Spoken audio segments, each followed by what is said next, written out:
What's good, fam? This your boy Greg, one half of the co-pilots. Make sure you like this video and subscribe to the channel. As we already know, last night was fight night, man. A lot of ups and a lot of downs, man. It was a very decent fight card for the most part.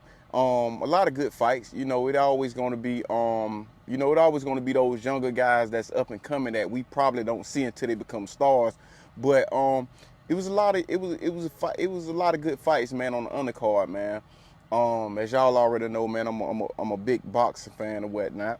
But it had it last night had its ups and its downs and whatnot. One of the biggest takeaways, man, was the mishaps with Keyshawn Davis, and we know that coming into him, he already had a fight that was taken away from him because of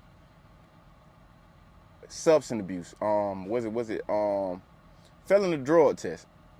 And so fast forward, man, to this fight, man, he was 4 pounds overweight, and this was his first title defense.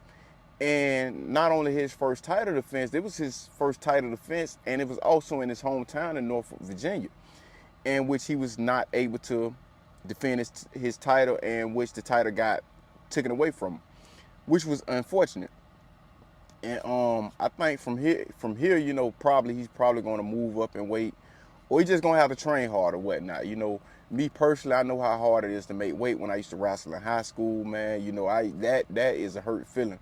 Jumping on that scale, man, before a match, man, and you are overweight, that is a hurt feeling. But not only that though, you get what I'm saying. That was just light on the surface or whatnot, man. That was light work. The biggest takeaway, man, what happened after the fight between his younger brother Calvin Davis and Nair Albright. Now, after the fight, we know Albright won the fight, but after the fight, it was a confrontation in the locker room between Keyshawn and his younger brother, going into the locker room, going at Albright. And it was unfortunate, man, because it kind of like, give him a bad look considering everything that happened and whatnot. And it's in his hometown. It's in his hometown, so it's like, not only that, you have to deal with the embarrassment of not being able to make weight and everything like that there, you also have to deal with your name looked at in a bad angle. You get what I'm saying? In news feeds and things of that nature. You get what I'm saying? And we all don't know the full extent of what happened, but at the same time, any altercation, you have to control yourself. You always have to be able to control your emotions, because you have to understand that you're a professional. Anything you do is going to be highlighted. You get what I'm saying? So I think that should have got handled better. Especially looking at all the things that happened. You get what I'm saying? Coming into the event, man, things was not looking good because you wasn't able to fight. You was 4 pounds overweight. So not only did you lose out on money, you lost the belt. You get what I'm saying? And who knows when your next fight is gonna be? But we know that Keyshawn Davis is a talented fighter. He's one of the up and coming guys out there. You get what I'm saying? But it was a very unprofessional look, man. You get what I'm saying? And it's something that he's probably going to be dealing with for the next couple of months or whatnot. You get what I'm saying? So it's unfortunate that he's going to have that standstill, that he has to deal with. But man, I hope the best for him and his family. Also, man, moving to the main event, man, Abdullah Mason, man. As y'all already know, man, Abdullah Mason, man, I always talk about him. That's my guy.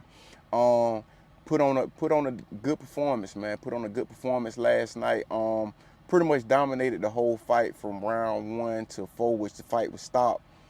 And like I say, man, Abdullah Mason, he's one of those guys also I feel that is going to be one of the top guys in his division. Could be one of the top guys in boxing, period.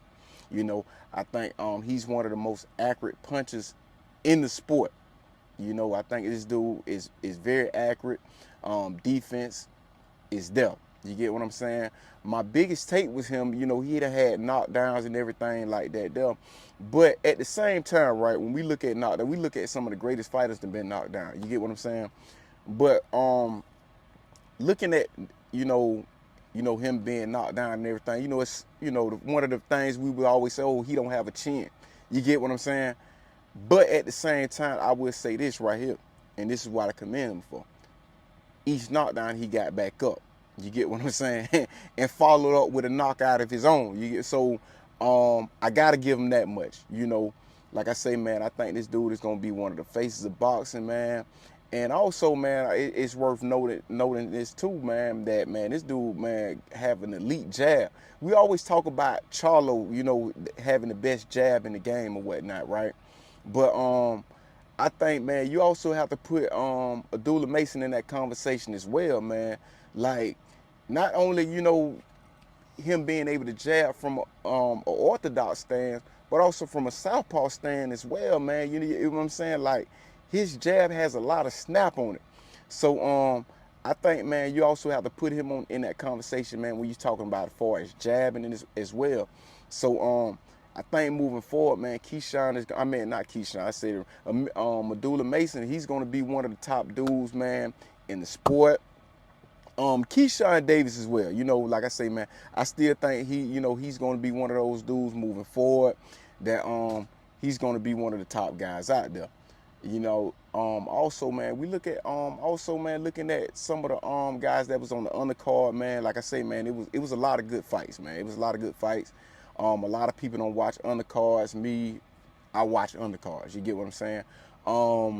Tank Davis' younger brother, Scooter, put on a great fight, which he also dominated. I think Scooter Davis is going to be one of those guys. Like, you know, as of right now, it's too early to call because he's only fighting like 4 to 6 rounds as of right now. But none of his fights has gone outside of the second round. Most of them stopped in the first round. You get what I'm saying? So, you know, he's looking just like his brother, man. You know, knockout power. Also, man, you get what I'm saying? He don't let, you know, like I say, man, he's good with distance. You know, he understands the game of distance and everything like that there. Nice defense, very quick. You know, very quick, very aggressive. Aggressive just like his brother. So, you know, when you watch Scooter, it's just like you watching Tank. You get what I'm saying? But we already, you know, as we already know, Tank, you know, he's the more experienced fighter. But I think Scooter can very easily follow into his footsteps.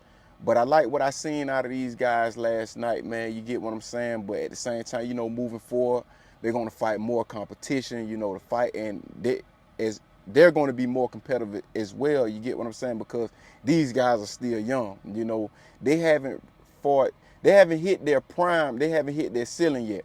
So, man, it's a lot to look forward to, man. You get what I'm saying? But like I say, man, I think, man, we have some dudes, man, moving forward, man, that could light the world of boxing up, man. Y'all tell me what y'all think, man. Who y'all think up and coming, man. You know, hit me up in the comment section.